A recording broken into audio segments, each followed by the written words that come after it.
Okay. And we're recording. And hi, this is Heidi Burgess with Beyond Intractability, and I'm talking today with Grande Lum again. This is our fourth or fifth, I'm not sure, talk, and we're going to finish up, I hope, today our discussion about his work at CRS, Community Relations. I've got questions left, but I don't want to take them in order because there's two particularly that strike me as the most important, and you might conceivably want to talk a lot about them. Okay. So I'm going to go with,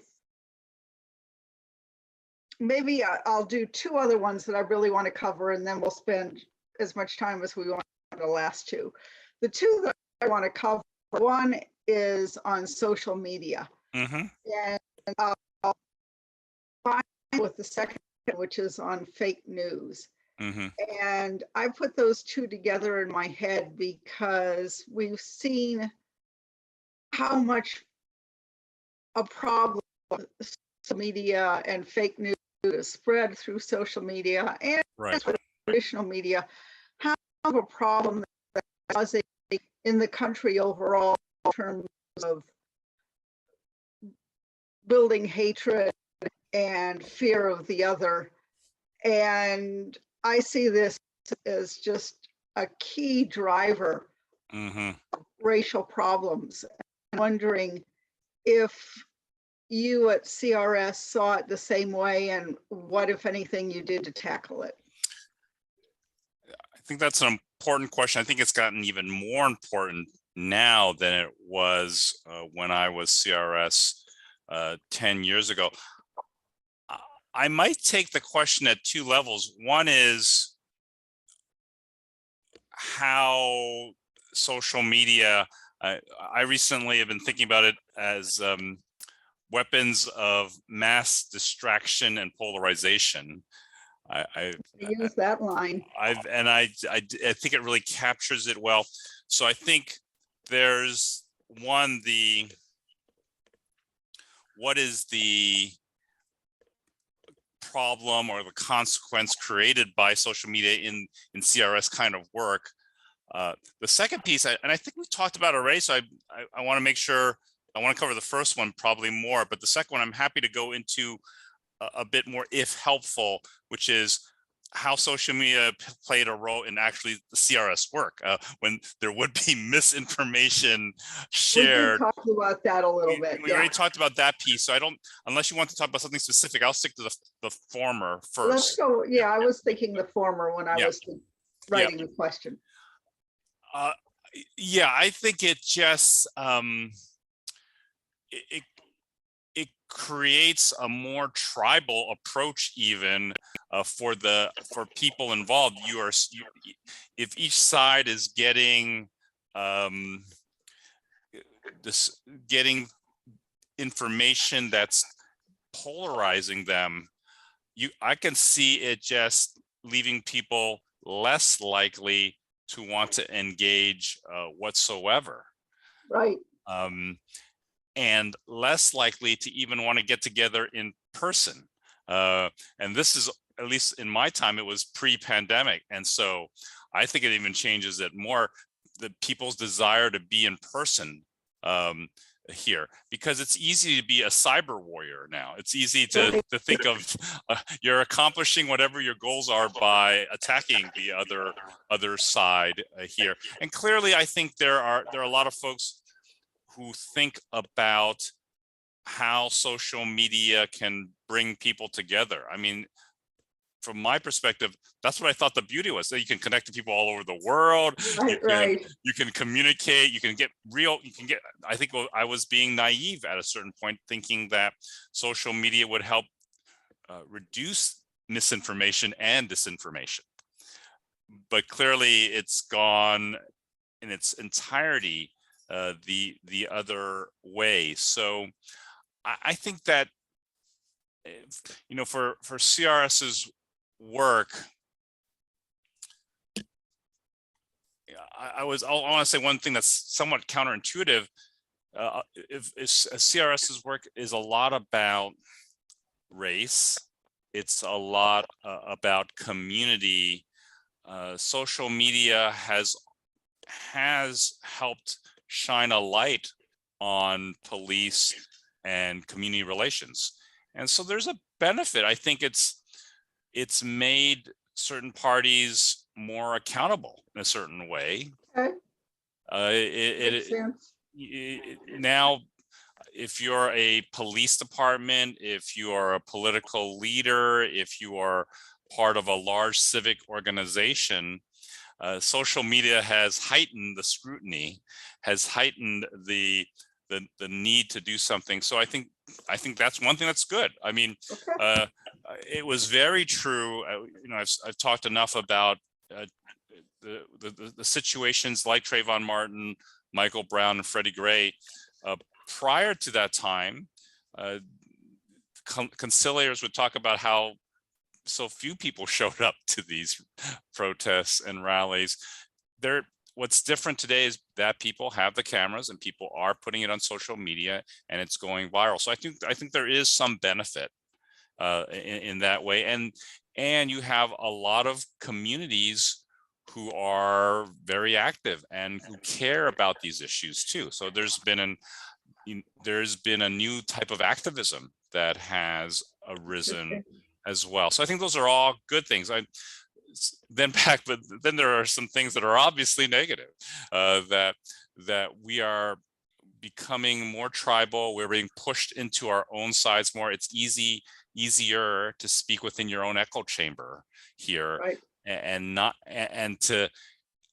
I think that masks the fact that there are a lot of people who actually do make a change and positive change in terms of, let's say, just police community relations, police departments who do change the use of force policies, increase the use of video cameras, and do things like that. And that does bring benefit, but that isn't what we used to say, it bleeds, it leads, right?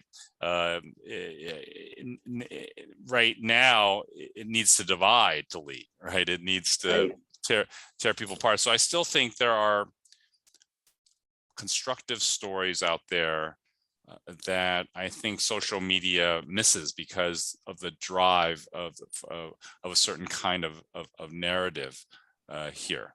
So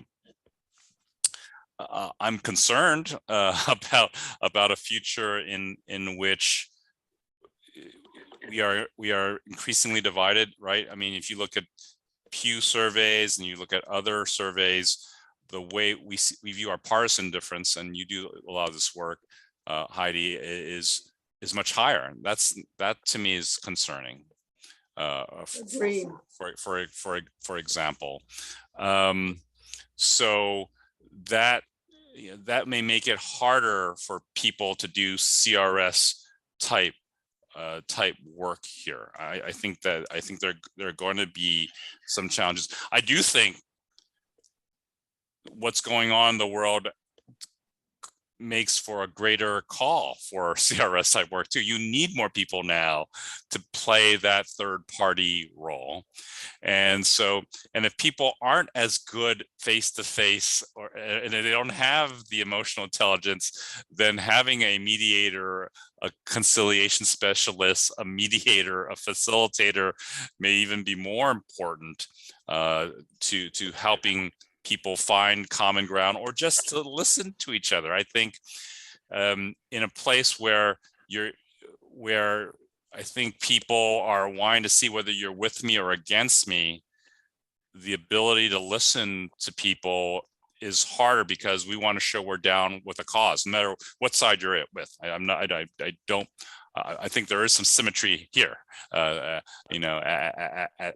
that sort of conversation. So that's what I would also say for the future, as we think about CRS's work here. I want to pause a second. I just want to add that it's a social media question.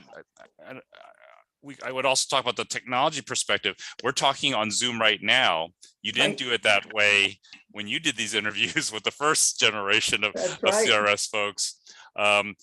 it's the same for doing the work. I think is for CRS's future, being able to use Zoom, being able to use maybe the metaverse, maybe in VR. I think conciliators, whether it's CRS or elsewhere, need to be on top of that in order to go where the, Wayne Gretzky used to say, you go where the puck is going, not where it is right now. And I think as a field, maybe we need to think much more creatively about how we facilitate, how we mediate, because I don't think it's going to look the same. It's clearly not. It's clearly not. And how then you get into questions of artificial intelligence and AI. Is there an AI type mediator that we want to forbid?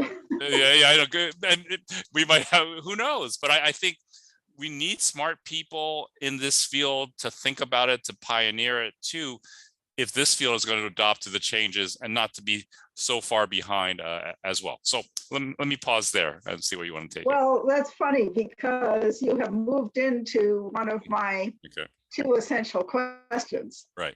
The first one was titled Future, and it reads, what future do you see for CRS at this point?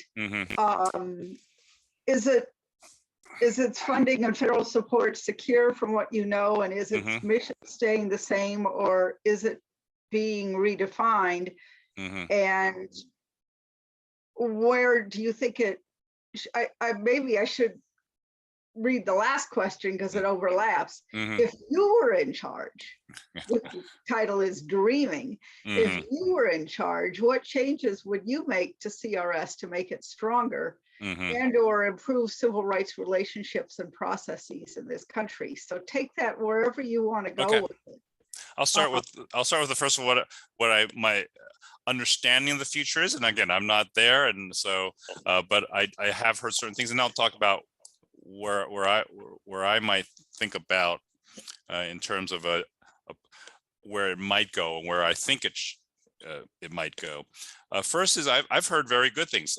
Paul Montero has been confirmed by the Senate. He is now on seat, and he is now the first confirmed director since I was director a number of years ago now. About 6 years. I left in 2016, and we're in 2022. It's been 6 years since we've had a confirmed director on that seat. So I think that's a really good sign. Is that true? That all the other ones were in? You're breaking up a little bit. I'm not sure quite why your audio it's breaking up a little bit, but I think I heard it. In the meantime, so after I left in 2016, Paul Montero was the acting director for a number of months. After that point, there were then career, like the deputy director of CRS ostensibly played the role, sometimes being called acting or just being called the deputy directors, who was a career employee. So throughout, Trump never named a director to be confirmed by the Senate. And we're now in 2022, almost 2 years into the Biden administration, and it took that long to nominate, to go through a hearing and confirm, basically. So all the signs look good. I mean, I think the Biden administration has seized the importance and the value of the community relations service. The budget has been increased, and when I look on the web, I see lots of positions being posted. I just saw 2 regional director positions posted today, one in Denver and one in Kansas City, Missouri. Over the last couple of years, I've seen postings for folks working remotely. That was never the case in the CRS's history, where you could work from home and not have to go into a physical office. And they're even posting positions in cities that do not have a physical office right now.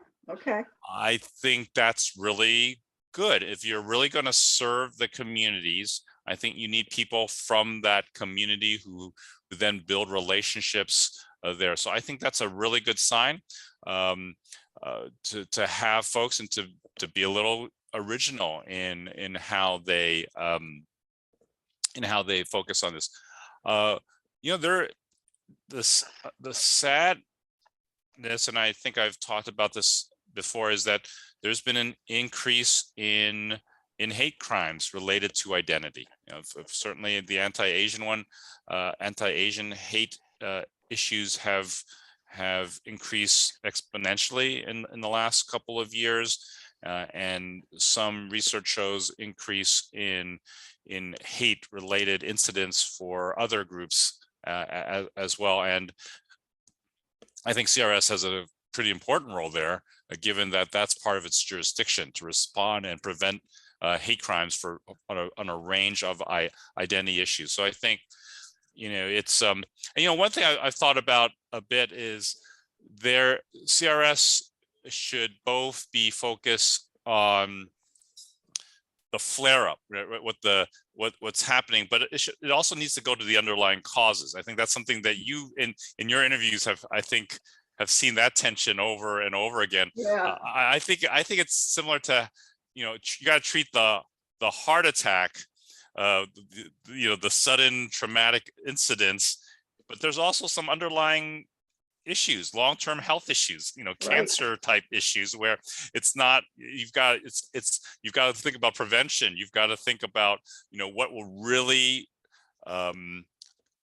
deal with the underlying causes and not just the symptoms. Right. Here.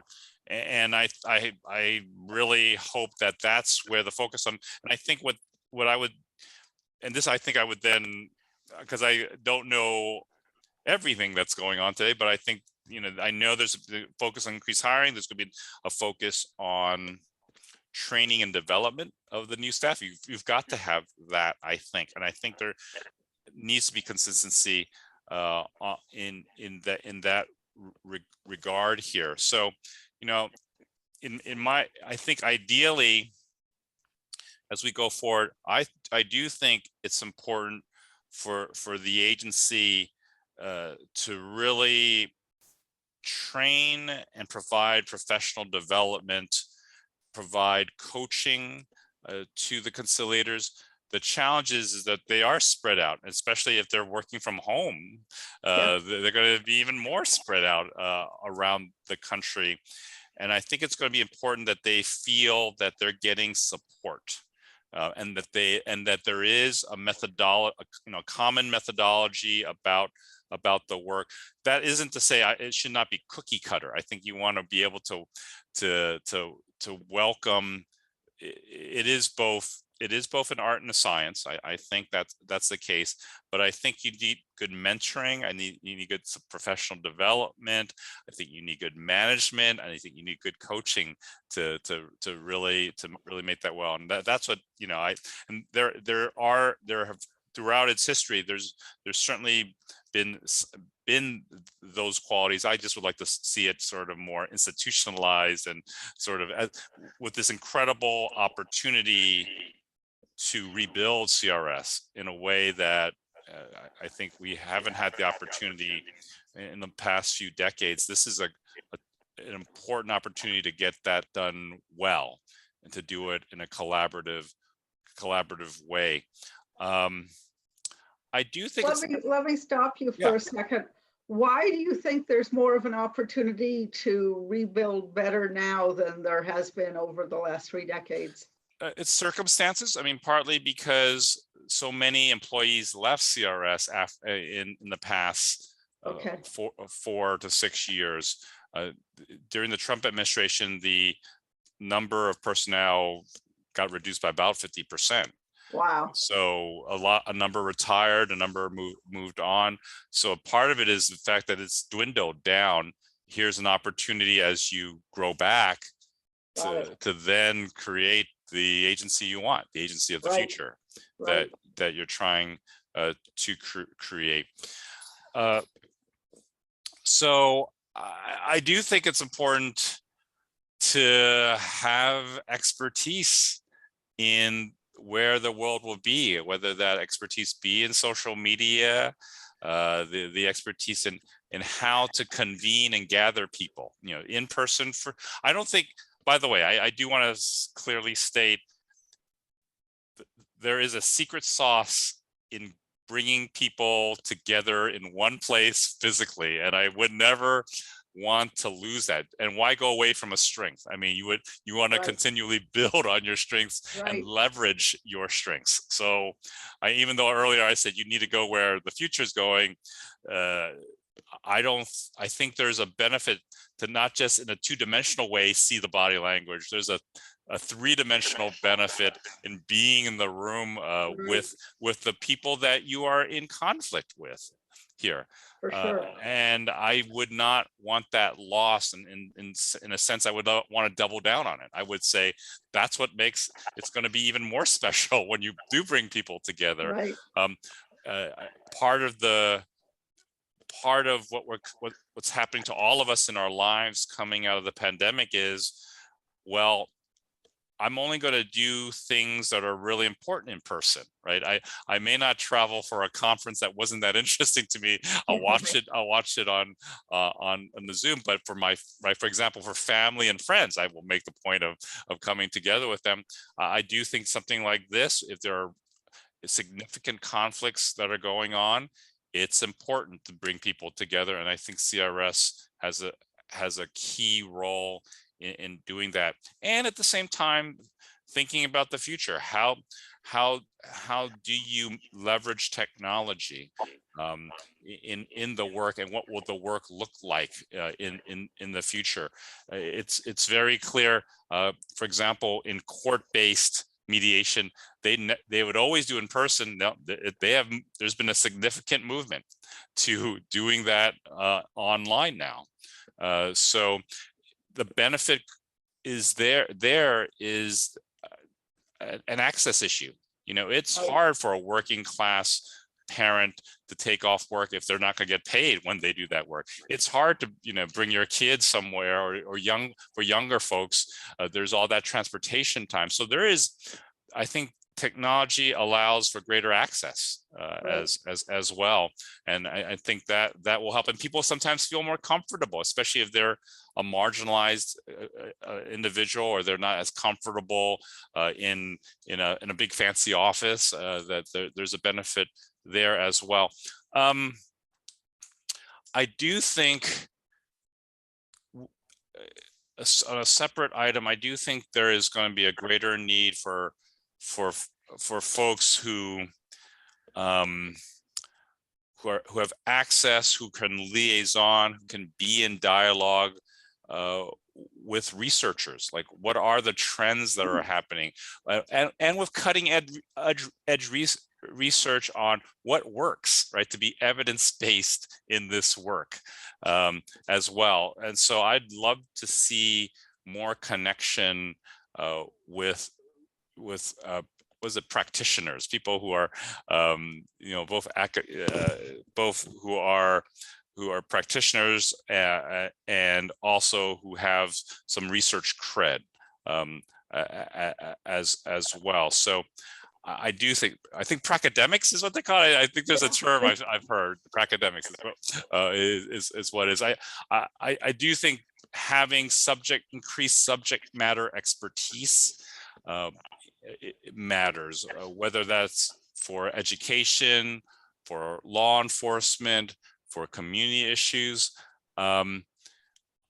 There's a lot of another sort of area is when we think about environmental issues, about the equity issues in environmental issues and the effect on communities, especially if they're close to water and on the coast, or the weather impact. And we know that there's some inequity depending on one's socioeconomic status, one's community. I do think that's a huge area, and CRS conciliators have gone into places like after Katrina and after other natural disasters, working with minority communities, and I think thinking about it certainly from the an urgent circumstance perspective, but also then from a preparation standpoint, from a prevention standpoint Right. as well, I think is going to be key. I think there's more work to be done. Certainly a lot of folks talk about the intersectionality of these issues. About gender and race and religion, our country is shifting dramatically in terms of religion, right? There are less people who are practicing whatever the religion happens to be. How does that play out in our conflicts as well? So, and there are continually new communities, different people who are immigrating to the United States, making sure that the hiring, retention, professional development reflects whatever demographic trends are going on in the United States. And also, again, goes back to professional development of making sure that people have the expertise that will really make an impact for these communities here as well. With the increased polarization, I think you're going to have to be even more skilled in some ways as a mediator, because so many people take on the mantle and perceive themselves as being marginalized in some way. So I think it's going to take increased skill to manage these sort of conflicts. I some of my colleagues, like folks like Nancy Rogers at Ohio State, think about systems design issues, dispute systems designs, where Jan Martinez at Stanford has also just written a wonderful book with a number of colleagues to look at our institutions, to look at our systems. And I think having the resource or having the expertise in that will help communities, organizations come up with solutions for the issues that they're the conflicts that they're facing as well. Interesting. So you think it would be worthwhile getting systems designers in CRS? I think yes. I think the benefit is it may help the groups that are in conflict, the leaders that are in conflict, devise better solutions. I think it depends what your goal is, what the conflict is, and what the problem is. If you have systems design expertise and it is a systems problem, then I would think having somebody who can speak that language and understand it would provide benefit. I don't. It's an old question of as a facilitator, should you have what expertise should you bring to the table? Right. Even, and there's often the argument that if you're a hammer, you're looking for the nail here. So I'd want to equip CRS with a variety of tools in this regard, which leads me to, I think where the country is going is, as we deal, especially on race, but certainly true on gender, certainly true on LGBTQ issues, is thinking through about restorative justice. If really understanding the harm and then creating real healing is what we need, and I think there's some truth to that, then bringing that skill set to the table, bringing people who really understand restorative justice and who can help devise solutions. And this doesn't always have to be in-house. Some of it can be outsourced. Some of it is just having easy access to experts in the field. They can be contracted, or there could be some sort of partnership. And this could be true with other federal agencies who might bring expertise to the table as well. But it strikes me if we as a country need to heal from these sort of harms, that making sure that you can provide the technical assistance on it, on restorative justice, and I think those are the problems that will continue to reveal themselves in this country, or communities will ask for that kind of help. Then CRS, I think, can play an important role in helping communities heal from those sort of problems and conflicts. Interesting. I don't remember in any of my other interviews anybody else about RJ. But at the same time, it strikes me that that is, in essence, a lot of what CRS does. You just haven't used that term. I think that's right. Right. It is about healing. I don't. There have been, I think, a couple of folks who brought there clearly are folks who have brought it, but I think that may be true for the number of the folks that you interviewed. That wasn't the lens by which, or the training, the formal training that they brought in to CRS. That doesn't mean you can't do it. That doesn't mean there aren't wonderful mediators who have helped people forgive, who have helped people identify a harm, and have identified a way to make up for the harm. But there is a field called restorative justice, RJ, where people are practitioners of it. I think CRS should really look carefully at that. And we know it's been utilized a lot to break down the school to prison pipeline. Restorative justice has made an impact in how we treat bullying and in how we treat discipline issues in school. And there is clearly good research that shows because of race, certain kids, often Black and Latino kids, are punished more, disciplined more, and that approach may not help them in terms of their growth and development. Interesting. Do you have anything that you want to say in terms of CS in the future, or should I go back to other questions? I don't want to cut you off. Yeah, let me think for a moment. Is there anything else about CRS's future? A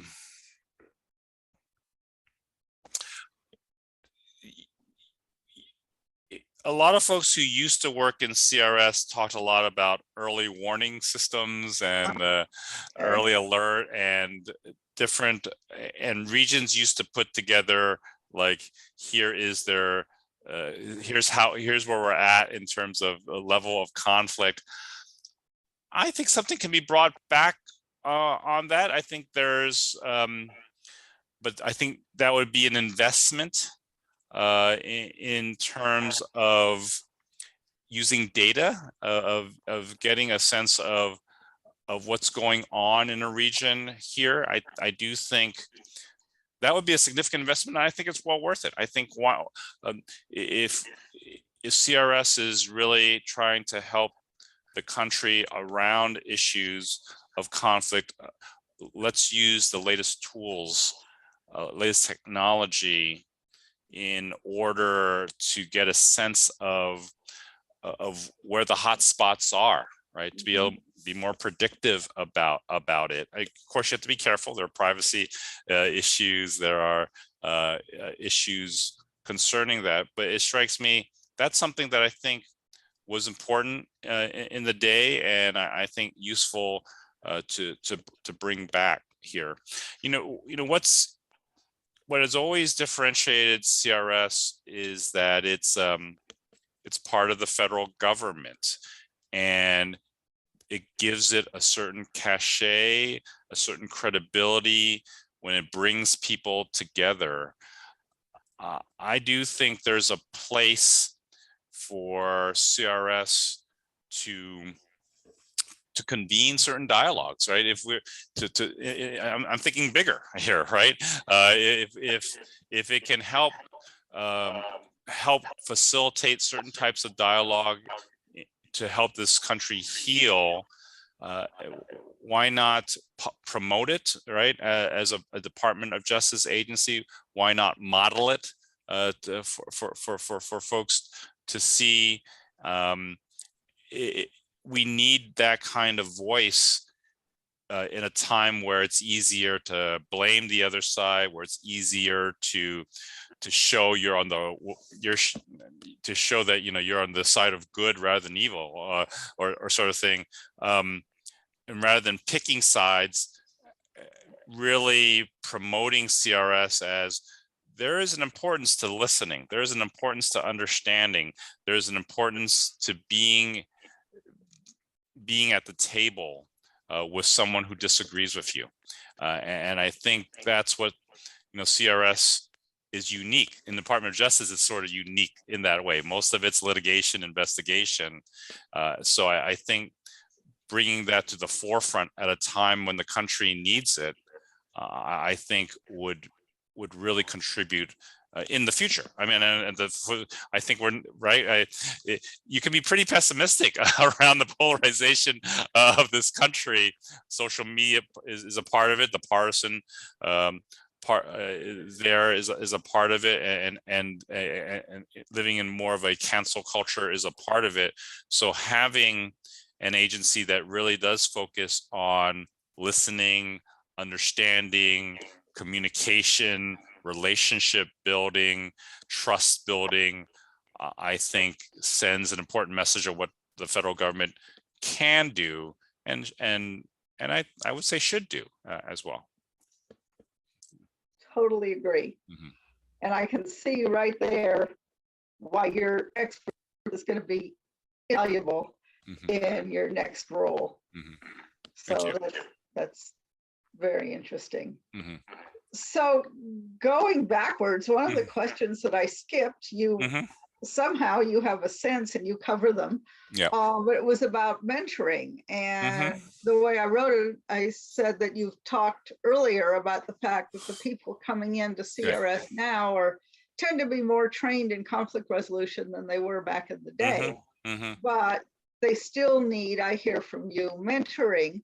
Yeah. And you had just talked a little bit about how you'd like to see that done. It was part of the dreaming question, I think. Right. Going to on the ground, what's happening now, what advice would you have for new mediators, CRS or otherwise? How can they get mentoring if it's institutionally implemented? Yeah, right. And we've talked a little bit already about the fact that even with really good conflict resolution theoretical training or background, there is still the reality of serving the community, being on the ground and talking to people from different walks of life, and being able to code switch and being able to convey things back and forth, and doing that. And I think that means having a really strong, for CRS, an internal training, internal professional development. I think it means they're having access to someone who does have the experience, right? Who can share, here's how to deal in this a major protest, or when there are 10,000 people potentially going there, how to deal with that. And so I do think, for whether it's CRS or whether it's another agency who does this type of work, or another nonprofit does that work, making sure that you invest in training and professional development internally, I think makes sense. I think part of it can be external too. I think part of it can be, maybe it's a university partnership, maybe it's a group that they can work closely with, who can provide some of that training and mentoring as well. I do think part of it for CRS is, it's not just your manager, it's having access to others within the organization who provide it. And it's providing an organized, institutionally backed program, even. I think the professional development, saying, hey, here's what you're going to do year to year, here's the, and tying it to performance, right? That's the thing that any organization will talk about here.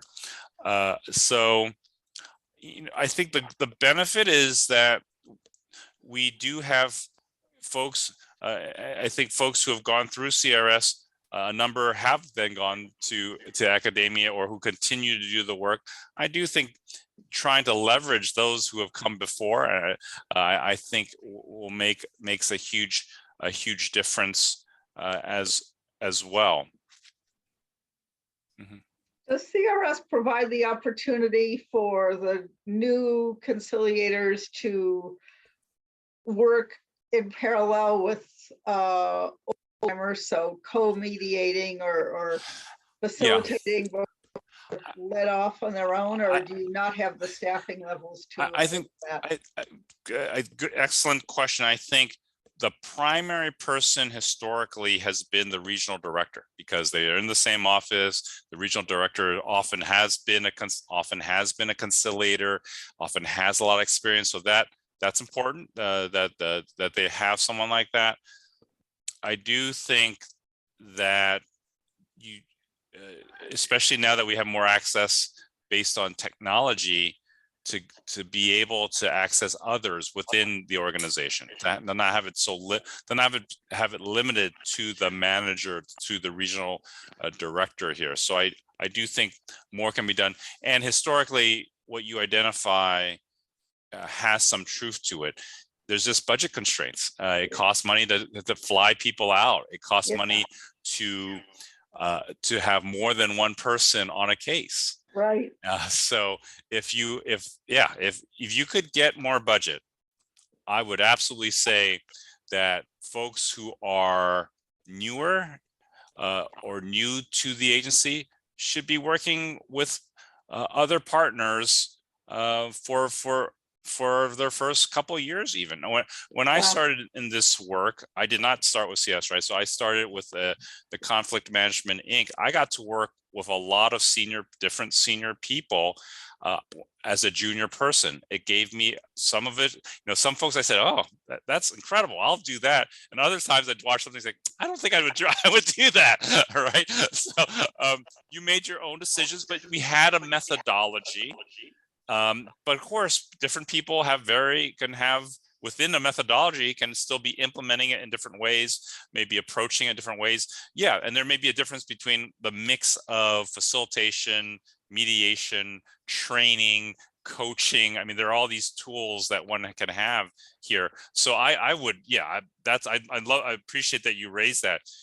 It's an investment, and if you have the budget, that's how you really develop folks, is you have them work in teams. You have them work with various senior people, not just one person. That isn't to say that there is a benefit to having a mentor or a partner that you really do learn a ton from, and to work with that person on a consistent basis too. That there is some benefit to that. I think it's a both and, right? It doesn't mean that you, and so I think it's really important that it becomes even more important then, rather than a sink or swim situation, that the people who are in those positions of mentor, the more senior conciliators or regional directors, is that they are measured and they are really trained to train others well, that they are trained on how to coach, that there is a department that's trying to capture best practices,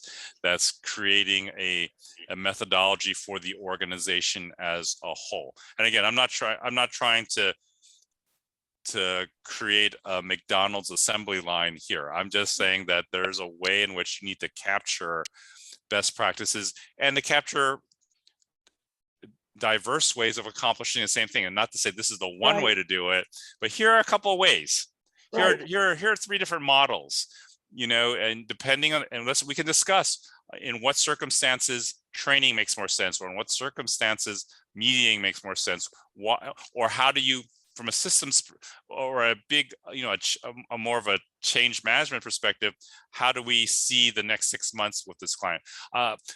What I would also say is, this is budget related, is that are we rewarding the conciliators for the number of cases they're doing, or are we rewarding them for the outcomes they're achieving? Because if you don't have a lot of budget and you're being rewarded for numbers, then I'm going to be more focused on, oh, let me conduct 15 mediations. And I'm not saying this happens. I'm just using this as a hypothetical for this moment. I just want to show I did a lot of work versus, do I really want to show here's what I accomplished in each situation? And you take the time as an organization to really evaluate it, right? If you don't have a lot of budget, you don't have the staff and resource to evaluate whether something's been a success or not. Right. In an organization with a lot of budget and who's really focused on results, they're going to go look at the 100 cases that were accomplished and to then say, oh, we made a difference. Here's the impact that we made here. And that means not being defensive. That means being able to take feedback. And that means not being afraid that, oh, I can take criticism without it feeling like I'm being punished here. You need a level of openness. You need a level of, we're here to improve. So yeah, I mean, this goes back to the question you asked earlier. The dream would be, you really can spend time doing the review. It's the after action reports that, Right. I think the FBI is well known for that, for example. And when you can make it about learning, what did you learn from this? And I think CRS, to the extent that it's been successful, can do so. But yeah, there's a limitation in budget and staff and resource, and what the performance metrics are. Those all everything has to be done holistically. It can't just be one piece of it here. And some of this is not specific to CRS. This is, some of what I'm saying is, of course, more applicable to any high performing organization. You have to do these things. And I think when you don't have budget, it's hard to do those things. Right. And you also have the problem that many others in the broader field of peace building, which I'm familiar with, is the line is that things that can be counted don't count, and the things that count can't be counted. So you're trying to assess things that aren't necessarily easily measured by numbers, unless you're just measuring how many people did you contact. Right. Basic stuff like that may not really tell you that much about whether or not lasting resolution was obtained. Right. It's an agreed on that. It's hard to measure those things, right? It's hard to measure what did not happen. It's hard to measure what conflicts did not get worse. It's hard to measure, what violence did not happen. All right, those things are harder to measure. And what can you measure? Number of people, number of cases, number of trainings. Right. And I'm not. By the way, I don't have a problem with measuring those things, but it's the weight that you give to that. It is the there is accountability. You do have to show, well, here's what I actually did, and you have to count those things, and they become proxies for success, and they become what is measurable here. I would say then you've got to spend more time, not in quantity, but focusing on quantification, but on quality, right? Just, and by looking at the narrative, you've then got to say, like a lawyer would do it, which is, if I were going to court, how would I persuade that we prevented something from happening, or something good happened because of what we did? It is spending more time, unfortunately, saying, here's what the action that the CRS conciliator took, here's what we think would have happened, here's why we think it would have happened, and by bringing together these parties, they came to these agreements. We think that the outcome of a change in these policies happened, and it prevented these things. In the book, I wrote about a few cases where, like, wow, I think if you looked at these places, if you looked in Florida during the Elian Gonzalez case, that hey, by talking to communities, here's what here's what was accomplished. When it's the Black church burnings, here's by going out to communities, by interviewing lots of folks, here's how the numbers actually did go down over a 10-year period, for example. So I do think, I appreciate your leading the conversation to this place of I think these things will all help CRS in terms of improving or enhancing what the incredible work that they have done. I mean, again, the book is one attempt. I think what you and Guy did the first time and what we're trying to do this time does the same thing, right? You're trying to say, here's what we did. Anyone can then read it and make their own, come to their own conclusion about it. Right. But that is an important part of this work, peacemaking work. I think peace building work that's the way you justify or make it a bit more evidence based here. And what I think is nice between your book and our interviews, CRS is probably at this point better, its work is probably better documented than a lot of peace building organizations. I think there's a lot more information out there. And I know researchers studied over it, and I'm hoping that listeners do really useful too. I know people who find the book absolutely. The only question that we haven't now covered is kind of an ironic one for you. It's written for other people, which is, have you written anything that would be useful for other people? And I will say again, I just want to go get it. Yeah. For workers, I have it right here. This is the book. Does it show up backwards? I mean, I'm not sure. No, look, I can read it. I can read it. Okay, I can. It's backwards for me. It's America's Peacemakers. And the first version was written by Bert Levine, who was a longtime conciliator and regional director.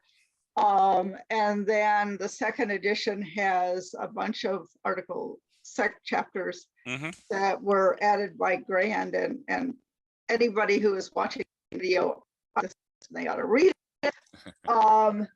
But do you have any articles or anything that's shorter and more accessible that people might be interested in reading? Sure. I've written a few op-eds on CRS that I think may be worth looking at. Some of them were written with other folks who were part of CRS as well. That I think captures some of it.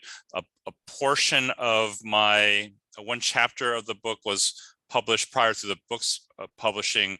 That was on the work with post 9/11 and South Asians and Muslims and Sikhs. It was published in a Texas A&M law review there as well. Others have written some things. Becky Monroe, who is a former acting CRS director, I think wrote a really good law review piece on CRS as well that I think is worth looking at too. So, but I think you could send us. I'm happy to send links to the op-eds, and I can certainly look up Becky Monroe's piece and also yours on the post 9/11 stuff. If I can't find it, I'll let you know, but I ought to be able to find it. Great. And of course, Wallace Warfield, who you talked to and met, I think a few years after his death, a book was put together of his articles, and I think that's really. Oh, I didn't know about that. Yes, it was a few years back where they put together many of his articles, and I think to really understand CRS and to put together some of the theoretical frameworks, I think Professor Warfield did a terrific job. And when you read his articles together, he doesn't talk directly about CRS all the time, but he certainly is talking about community conflicts, race, quite often, and I think I think his perspective is useful. James Lowy, of course, wrote a couple of articles as well that I think are really useful to understanding CRS and this type of work more broadly speaking as well. Great. Mhm. All right. Well, I will see what I can do about digging those up. Mhm. I was a friend and a colleague of Wally's and Mhm. dearly miss him, Mhm. but really respect what he did with CRS and George Mason afterwards. He was just wonderful mentor Yeah. for a whole bunch of people, me included. Yeah. No, I never met him, but I really enjoyed discovering his writings afterward, and certainly just talking to folks that knew him Yeah, as well, and how respected he was he by was a really special guy. yeah, for sure. Oh, Grande, this has been wonderful. I really appreciate having this much time to talk with you, Mhm. and appreciate your commitment to the overall project. You've been supporting us all the way through. In fact, kind of started it, and that's just been great. And I hope we will be able to continue to work together in a variety of ways going into the future. I wish you great luck with your new endeavor. Thank you, Heidi. I really appreciate that you did this the oral interviews in the oral history project. I think it was a huge difference. It made it much easier for me to both work at CRS later on to write a second edition of the book. I've really enjoyed having all this time to speaking with you. It helped me think through a number of things, and I certainly hope it's helpful to folks. And I do look forward to working with you in other initiatives as well. Well, that's great. We thank you very much and wish you luck. And I'm sure we'll be in touch fairly soon. Okay. So thanks. Thanks, Heidi. Okay. Talk to you later. Take care. Bye-bye. Bye-bye.